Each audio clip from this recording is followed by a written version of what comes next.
Beast of the Field, Part 5, by KB HURST.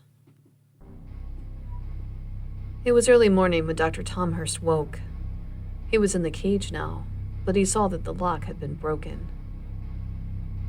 "Victor, I'm very thirsty. Can you bring me something?" Victor did not come. Dr. Tom Hurst sat up. He looked for some clothes to put on, and he grabbed underwear and pants. He walked out of the cage and walked upstairs. He saw that the kitchen was in disarray. He called out for Victor again. Victor still did not answer him. He rushed upstairs to Victor's room and saw that the lock was broken to his bedroom. He opened the door to Victor's room and looked around frantically. "Victor, are you there? Where are you?" Dr. Tom Hurst saw blood on the windowsill and ran towards the window. The window was wide open. There, beneath the second-story window, was Victor. He had been hiding on the roof of the first floor. He looked up at Dr. Tom Hurst. "I need help getting back up," Victor finally said. Dr. Tom Hurst wasted no time. He ran down to the garden shed and found a ladder. He put the ladder up against the house and held the ladder in place while Victor climbed down. "Thank you, sir," Victor finally managed to say. Dr. Tom Hurst took in a hearty breath. "Glad you're okay. I was worried for a moment." "I'm fine, thanks to some quick thinking on my part. But I have to say, sir, don't do that again. I thought my life was over. You were quite the beast." I know. Look, I promise I will not. At least I know now which beast I am. The wolf in me is tired, and I'm very hungry. I don't think I worked up this much of an appetite since I was on the swim team in college. I do think we should take a break from these experiments, Doctor." "I agree, Victor. In the meantime, let's go get grub. You must be starving as well." Victor and Dr. Tom Hurst went to the local cafe for breakfast. They sat at their usual table in the back so that prying eyes could not hear their conversation. Tracy walked in just after Dr. Tom Hurst had been seated. She was with Joshua. They were seated near the front of the cafe when Dr. Tom Hurst began to smell something. Odd," he muttered. "What's that?" Victor asked him. "The smell. I can't place it. Something is amiss here, Victor." Dr. Tom Hurst lifted his head from his menu, and that's when he eyed Tracy. She was sitting with a young man that Dr. Tom Hurst had never seen in town before. The smell was familiar. "I must go say hello to my young friend Tracy." Victor watched as Dr. Tom Hurst walked over to the young woman. Hello, Tracy. I couldn't sit idly by and not come to say hello. And who do we have here?" "This is Joshua." Joshua smiled at Dr. Tom Hurst. Dr. Tom Hurst extended his hand. As soon as Joshua took Dr. Tom Hurst's hand, Dr. Tom Hurst froze. The smell of blood was all over this man. He may have washed it off, but the blood, it left a small scent even after it had been washed away by the soap. Dr. Tom Hurst felt his eye twitch. He managed to smile, and he quickly left Tracy with Josh. When he got back to Victor, he sat down, very concerned look on his face.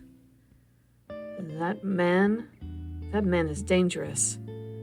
I don't know how I can prove it, but that man, I think he may be who I was after last night."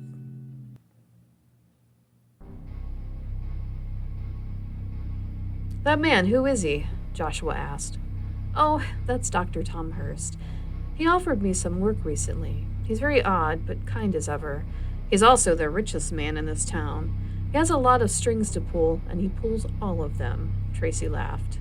"Interesting. I think he's on the board at the college, too. I've heard some interesting things, but I've never met him." Joshua knew exactly who Dr. Tom Hurst was. If it had not been for him, his experiments, his serums, Anthony might have not found himself in his current predicament. Joshua wondered if Dr. Tom Hurst had a cure. Only it was too late now. Not after everything he and Anthony had done. The best thing for everyone was if Anthony would just die off, starve to death. That gave Joshua an idea. When he dropped Tracy off at her dorm, he went to the hardware store. He picked up a few things, and then he waited for Anthony to fall asleep. He slept for days sometimes, especially after he was good and fed. And he had been feeding quite a bit lately. Joshua waited, and soon, just like clockwork, Anthony was fast asleep. Joshua went to his car and pulled out the supplies he would need. Joshua then started to pull out pieces of steel bars, fencing material, and concrete. He began to build a large kennel-like structure in the basement that would go as high as the ceiling so that Anthony could not escape. He secured a lock, and he added an electric fence to the inside of it. If Anthony got too close to the edge of it, he would get shocked. It was diabolical. But maybe this was the only way. He once enjoyed helping Anthony, but now Anthony was becoming reckless. Joshua set the trap. Anthony woke several hours later. "I'm hungry, brother. I think I may have just the thing for you." "Really?" Anthony perked up. Come with me to the basement." Once Anthony went to the basement, Joshua stood behind him. He picked up a metal baseball bat and swung. He didn't count on Anthony to be ready for him. Anthony caught the bat in his hand and hit Joshua with it inside, knocking him out. He turned on the lights and saw the plan that Joshua had made for him. Anthony laughed. He tossed Joshua inside of the makeshift cage. He saw the shock collar on the table. Realizing that this was for him, he placed the collar on Joshua's neck. As he moved him inside the cage, Joshua's phone began to buzz. He picked up the phone and saw a text from Tracy Van Buren. "I had a great time at breakfast. We really need to do this again soon. XOXO, Tracy." "Oh, brother, you've been a busy boy." He put Joshua's phone inside of his pocket and locked his brother inside the cage. He looked at the phone and texted Tracy back. "You should come over tonight. Popcorn and a movie?" Tracy responded quickly. "Yes, but I'm in class till 6. How does 7 o'clock sound?" Anthony laughed again. "Perfect," he texted. He shut off the basement lights and locked the basement door behind him, leaving Joshua alone in the dark.